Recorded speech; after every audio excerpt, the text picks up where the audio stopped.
What if the worst thing that could happen to you already happened and you were still standing, still breathing, still you? That's not a fantasy, that's Stoicism, and today it becomes your armor. Welcome back to Stoic Insight, where timeless philosophy meets the world you actually live in. I want you to stop for a moment. Just stop. Think about the last time someone said something that ruined your whole day. Maybe it was a critical comment at work, a text message that sent you spiraling, a moment where things fell apart and you felt completely powerless. Now ask yourself this: did that moment deserve that much of your life? The Stoics, Marcus Aurelius, Emperor of Rome, Epictetus, born a slave, Seneca, one of the most powerful men in the ancient world. These men faced exile, poverty, war, betrayal, loss, and death. And they did something remarkable.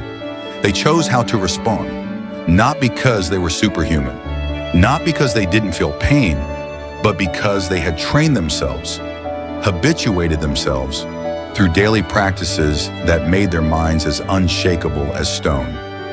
That's what today's video is about. Not theory, not abstract philosophy that sounds good in a quote, but means nothing on a Tuesday morning when your life feels like it's falling apart. This is about 10 specific Stoic habits, practices you can begin today that will systematically make you mentally untouchable. We're going to go deep.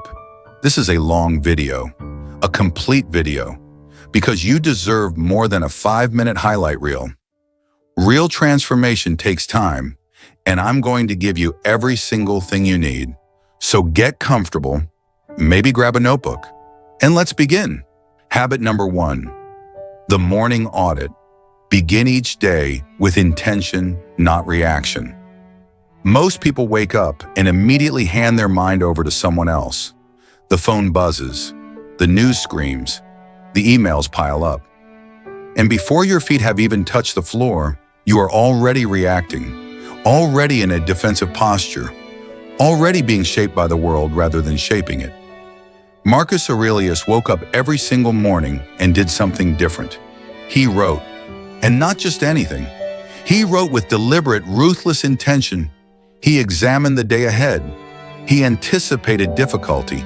He reminded himself, in his own handwriting, of the principles that mattered to him. What we now know as meditations wasn't written for publication. It wasn't written for us, though we are fortunate it survived. It was written for himself. It was his morning audit, his daily recalibration. Here is the first Stoic habit that will make you mentally untouchable. Begin every single day with a morning audit. This is a 3-part practice that takes no more than 15 minutes. And those 15 minutes, if you protect them fiercely, will change the entire character of your day. Part 1, the gratitude inventory. The Stoics understood something that modern neuroscience has now confirmed. The human brain is wired for threat detection. It looks for what's wrong, what's missing, what's dangerous. This is not a flaw. It kept our ancestors alive. But in the modern world, this bias, what psychologists call negativity bias, means we often move through life cataloging losses while overlooking abundance. The morning audit begins with a deliberate counter movement. Before you do anything else, write down, by hand, not typed, 3 specific things you are grateful for. Not vague things like my health or my family. Specific things. Things that happened yesterday. Things so small they almost feel embarrassing to notice. The warmth of your bed. The fact that someone smiled at you. A meal that tasted exactly right. The absence of a problem you'd been worrying about. Epictetus said, "He is a wise man who does not grieve for the things which he has not, but rejoices for those which he has." When you train your eye to find what's right, even in the rubble of a hard life, you become harder to defeat. Because defeat requires that you believe you have nothing, and gratitude systematically destroys that lie. Through Akari Part 2, the obstacle preview. This is where Stoicism becomes truly distinct from other philosophies of happiness. Most self-help traditions tell you to visualize success, to see yourself winning, to affirm the positive outcome. The Stoics did the opposite. They called it premeditatio malorum, the premeditation of evils, a deliberate, calm, honest preview of what could go wrong today. Now, I want to be clear, this is not pessimism. It is not catastrophizing. It is not anxiety dressed up in philosophical clothing. It is preparation. Marcus Aurelius, before leaving his chambers to rule an empire, would mentally rehearse the difficulties of his day. He wrote, "Say to yourself in the early morning, I shall meet today inquisitive, ungrateful, violent, treacherous, envious, uncharitable men."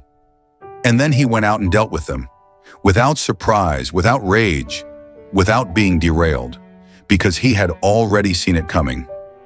In your morning audit, after your gratitude inventory, ask yourself, what is the hardest thing I might face today? Who might frustrate me? What might go wrong? What is the worst realistic outcome? And could I survive it? You don't dwell on these things. You visit them briefly, like a soldier checking their equipment before a mission. Then you move on. The psychological effect is profound.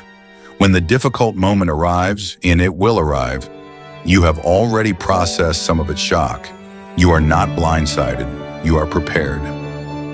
Part 3, the single intention. The final part of the morning audit is the simplest. Ask yourself, what is the one thing I can do today that aligns with who I want to become? Not a to-do list, not 10 goals. One intention, one Stoic virtue you will embody today. Courage, wisdom, justice, temperance. These 4 virtues were the foundation of Stoic ethics. And the Stoics believed that virtue, living in accordance with your highest nature, was the only true good. Your single intention is your answer to the question, if I could only do one thing right today, what would it be? Write it down, commit to it, and let that intention act as a compass for your entire day. 15 minutes, 3 practices, a completely different relationship with your own mind. That is habit number 1, the morning audit. We are just beginning. Habit number 2, the dichotomy of control. Stop fighting the wrong wars. Let me ask you something uncomfortable. How much of your mental energy, right now, today, this week, is being spent on things you cannot control? The economy, what someone thinks of you, whether your flight will be delayed, whether your boss will like your work, whether the rain will ruin your plans. If you are honest, truly honest, the answer is probably most of it. And this is not weakness. This is not stupidity. This is what it means to be human in a world that constantly presents you with problems and then withholds from you the ability to solve them. But the Stoics had a name for this trap, and they had a way out. Epictetus, who was born a slave, who had no control over his legal status, his body, or his future, built his entire philosophy around a single radical idea. He wrote in the Enchiridion, "Some things are in our control and others not. Things in our control are opinion, pursuit, desire, aversion, and in a word, whatever are our own actions. Things not in our control are body, reputation, command, and in one word, whatever are not our own actions." This is the dichotomy of control. And internalizing it, truly living it, not just nodding at it, is one of the most liberating things you will ever do. The practice, the 2-column exercise. Here is how you turn this philosophy into a daily habit. Whenever you feel stressed, anxious, angry, or overwhelmed, stop. Take out a piece of paper or open a notes app and draw a line down the middle. On the left, everything about this situation that is within your control. On the right, everything that is not. Then, and this is the essential part, make a conscious decision to release the right column. Not suppress it. Not pretend it doesn't exist. Release it. The Stoics were not emotionless robots. They felt grief, fear, anger, desire. What they practiced was not the absence of emotion, but the refusal to be enslaved by emotion, particularly by emotion directed at things they could not change. Seneca wrote, "We suffer more in imagination than in reality." Think about that. How many hours have you spent suffering over outcomes that never came to pass? Over conversations that went badly in your head but never happened in real life? Over futures that never materialized? The dichotomy of control is a scalpel. It cuts away the imaginary suffering and leaves you only with what is real. And within what is real, it shows you exactly where your power lies. The reserve clause. There is a companion practice the Stoics used called the reserve clause, in Latin, hoc recuso. The Stoics believed you should always pursue your goals, but with a mental reservation. I will do this, fate permitting. When an archer releases an arrow, they do everything right. They train, they aim, they breathe correctly. They release at the perfect moment. But once the arrow leaves the bow, the wind is not in their control. The Stoic archer focuses entirely on the release, on what they control, and then accepts whatever happens next. This is not passivity. This is wisdom. You work for the promotion, you train for the race, you fight for the relationship, you put in everything you have, and then you hold the outcome lightly because the outcome was never yours to hold. When you stop fighting wars you cannot win, you suddenly have an extraordinary amount of energy for the battles that actually matter. That is habit number 2, the dichotomy of control. Habit number 3, negative visualization, the counterintuitive path to contentment. This habit is going to feel wrong at first. It is going to feel dark, morbid, even cruel. But it is, in the experience of those who practice it, one of the most reliably joy-producing habits in the Stoic arsenal. It is called negative visualization, and the Stoics considered it essential. The Latin phrase is memento mori, remember you will die. But the practice goes beyond death. It extends to everything you love, everything you depend on, everything you take for granted. Here is the practice. Once a day, just for a few minutes, allow yourself to vividly imagine losing something you love. Not obsessively, not in a way that creates panic or despair, but deliberately, calmly, honestly. Imagine that your health is gone. Imagine that the relationship you treasure is over. Imagine that the city you live in, the work you do, the life you've built, imagine it being taken away. And then open your eyes, look around, and feel what you actually have. Modern psychology has a name for one of the most stubborn features of human happiness. They call it hedonic adaptation, or more evocatively, the hedonic treadmill. The idea is simple and devastating.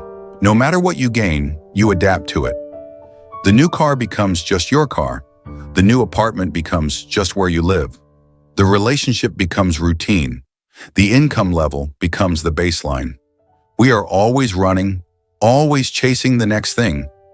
But the treadmill keeps moving and we stay in the same place. The Stoics had no psychology department, but they had negative visualization, and it is the most powerful tool I know of for stepping off the hedonic treadmill. When you vividly imagine losing something, your sight, your mobility, your loved ones, your freedom, and then return to reality where you still have them, your brain cannot help but feel something remarkable. Gratitude so sharp it almost hurts. Seneca put it this way, "Let us prepare our minds as if we had come to the very end of life. Let us postpone nothing. Let us balance life's books each day." The practice. 3 levels of negative visualization. Begin at level 1. As you eat dinner, pause. What if you didn't have this food? As you hug someone you love, pause. What if this were the last time? This is not morbidity. This is presence. This is love, made urgent by the awareness of impermanence. Marcus Aurelius wrote in Meditations, not as a public statement, but as a private reminder to himself, do not indulge in such thoughts as, my life is hard and joyless. Look rather at the blessings life has given you. He was emperor of Rome, dealing with plagues and wars and betrayal, and he still had to remind himself to see what he had. How much more do we need that reminder? That is habit number 3. negative visualization.